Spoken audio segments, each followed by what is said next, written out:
کبھی گھر کچے تھے لیکن لوگ سچے تھے، پیسہ کم تھا مگر ایمان کامل تھا، لباس میلے تھے لیکن صاف تھے، ہونٹوں پہ مسکراہٹ تھی، دلوں میں بھائی چارہ تھا۔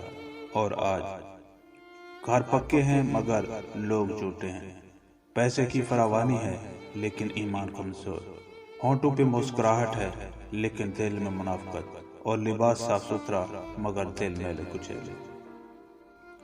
بیوی نے کہا کہ آخر عورت کیا کیا سنبھالے، تم کو سنبھالے، تمہارے بچے سنبھالے، تمہارے ماں باپ کو سنبھالے یا تمہارے گھر کو سنبھالے؟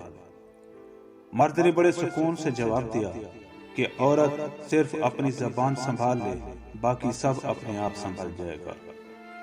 بے دین عورت کی زبان وہ تلوار ہے جو کبھی زنگ آلود نہیں ہوتی۔ بد زبان بیوی اپنے شوہر کو قبر تک پہنچانے کے لیے گھوڑے کی ڈاک کا کام کرتی ہے۔ جس کی بیوی بد زبان ہو اس کو ساری زندگی سکون نہیں مل سکتا۔ کسی نے حضرت رسول خدا صلی اللہ علیہ وآلہ وسلم سے عرض کیا کہ فلاں عورت بہت نیک ہے، روزے رکھتی ہے، راتوں کو عبادت کرتی ہے، لیکن بد اخلاق ہے اور اپنے ہمسایوں کو اپنی زبان سے آزار پہنچاتا ہے۔ تو آپ نے فرمایا کہ اس میں کوئی خوبی نہیں، وہ دوزخی ہے۔ مرد کو بدصورت عورت سے محبت ہو سکتی ہے مگر بد زبان عورت سے نہیں۔ جب بہت کوشش کے باوجود آپ کسی انسان کے دل میں جگہ نہ بنا پاؤ تو بہتر ہے کہ آپ پیچھے ہٹ جاؤ۔ آپ کے ہونے کا احساس تو وہ نہیں کر سکتا، لیکن ہو سکتا ہے کہ آپ کے نہ ہونے کا احساس ہو جائے۔